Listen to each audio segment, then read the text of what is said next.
E aí, pessoal, tudo certo?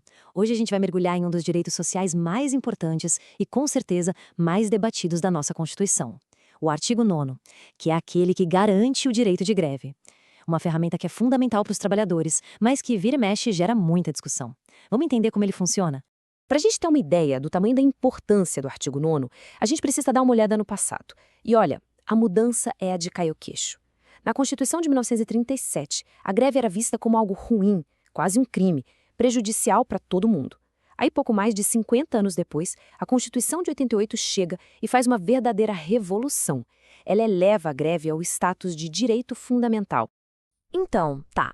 Pra gente não se perder e entender tudo direitinho, esse aqui é o nosso roteiro de hoje. A gente começa vendo essa jornada histórica de como a greve passou de crime a direito. Depois, vamos dissecar o artigo 9º e entender quais são seus limites, qual é a grande exceção a essa regra e, por fim, quando que o exercício desse direito acaba passando do ponto e vira um abuso. Pois é, essa virada de chave de crime para direito não aconteceu da noite para o dia, não. A história do Brasil está cheia de grandes movimentos de greve, como a Greve Geral de 1917 lá em São Paulo, quando os operários pararam tudo em busca de melhores condições de trabalho. Naquela época, e por muitos anos, a resposta do Estado era quase sempre a repressão.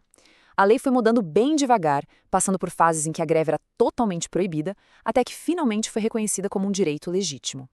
Olha só que forte isso aqui.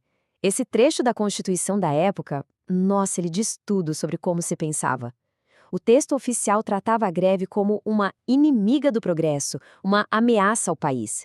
É um contraste gigantesco com a visão de hoje, que enxerga a greve como um instrumento democrático, sabe? Uma forma de negociação e de defesa de interesses. Bom, e aí a gente chega no texto que virou o jogo de verdade. Vamos agora para o coração da nossa análise, o artigo 9º da nossa Constituição de 1988. A redação aqui é simples, mas é muito poderosa. Presta atenção na parte final, competindo aos trabalhadores decidir. O que isso quer dizer? Que a Constituição entrega a autonomia na mão da categoria. São os próprios trabalhadores que definem a hora de parar e o que eles vão reivindicar, seja um aumento de salário, melhores condições de segurança, enfim, qualquer direito. Então, a grande sacada aqui é a seguinte: a greve não é uma regrinha qualquer de direito do trabalho. Pelo fato de estar lá no título 2 da Constituição, junto com os direitos e garantias fundamentais, ela ganha um status super especial. É um direito fundamental que se exerce de forma coletiva e que funciona como uma garantia, um último recurso para os trabalhadores poderem lutar por seus interesses. Ok, mas o que é greve, legalmente falando? A lei que regulamenta isso traz uma definição bem clara, com 3 pontos essenciais. A greve tem que ser, primeiro, coletiva, ou seja, não existe greve de uma pessoa só. Segundo, temporária, porque a ideia é voltar ao trabalho depois de uma negociação. E terceiro, pacífica. E esse ponto da paz nos leva direto para o nosso próximo tópico. Mas mesmo sendo um direito fundamental, não é terra de ninguém, sabe? Não é um direito absoluto. A própria Constituição já diz que a lei precisa definir as regras. E esse equilíbrio é super necessário para garantir que o direito de greve de um grupo não acabe prejudicando de forma grave as necessidades mais básicas de toda a comunidade. E uma das primeiras regras, e uma das mais importantes, tem a ver com comunicação. Não dá para simplesmente decidir parar de um dia para o outro. A lei exige um aviso prévio, justamente para que os patrões e a sociedade consigam se preparar. O prazo normal é de 48 horas de antecedência, mas se a greve for em um serviço essencial, esse prazo aumenta para 72 horas. Tá, mas o que a lei considera como serviço essencial? São aquelas atividades que, se pararem completamente, colocam em perigo a sobrevivência, a saúde ou a segurança de todo mundo. Ali se inclui, por exemplo, hospitais, transporte público, fornecimento de água e energia. Em todos esses casos, a greve até pode acontecer, mas um mínimo do serviço tem que continuar funcionando. Ok, a gente viu as regras, os limites, mas será que tem alguém que é simplesmente proibido de fazer greve? A resposta é sim. A própria Constituição traz uma única e claríssima exceção. E essa comparação aqui não deixa nenhuma dúvida.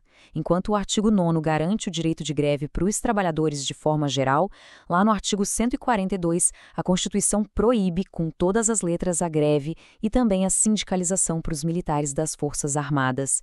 A justificativa para isso está na própria natureza da função militar, que é baseada na hierarquia e na disciplina. E essa diferença entre ilegal e inconstitucional é super importante de entender.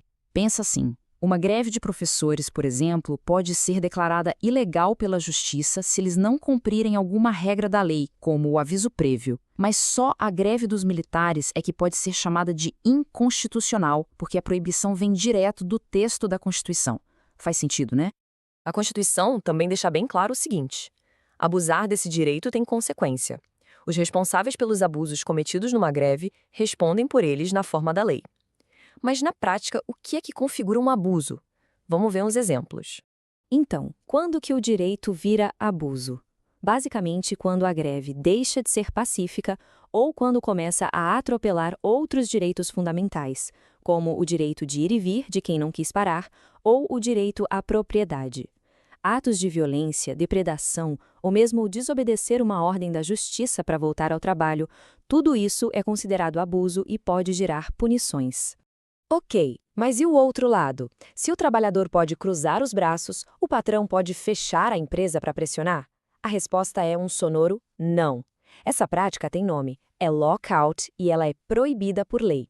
O empregador não pode simplesmente fechar as portas para forçar uma negociação ou para enfraquecer o movimento dos trabalhadores. Então, resumindo a ópera, o artigo 9 deu uma ferramenta super poderosa para os trabalhadores. Mas, como a gente viu, não é um cheque em branco. É um direito que vem com um manual de instruções bem claro, com regras, com limites e com responsabilidades, sempre tentando achar aquele equilíbrio delicado entre os interesses de uma categoria e as necessidades de toda a sociedade. E tudo isso, no fim das contas, nos leva a uma pergunta que, olha, é o X da questão em toda a grande greve, em todo o debate sobre o assunto. Como encontrar esse ponto de equilíbrio? Esse continua sendo um dos maiores desafios, seja para os trabalhadores, para as empresas, para o governo ou para a própria justiça do trabalho. Olha, para quem curtiu essa nossa conversa e quer ir mais fundo, não só nesse assunto, mas em todo o direito constitucional, a gente criou um curso completo, com vídeos direto ao ponto, assim como este, além de mapas mentais, materiais de apoio e questões para fixar o conteúdo. O link está aqui na descrição. E tem mais, se quiser trocar uma ideia num grupo de estudos no WhatsApp, é só entrar em contato com a Foca na Vaga. O link para o grupo também está aqui na descrição, beleza? Muito obrigado e até a próxima.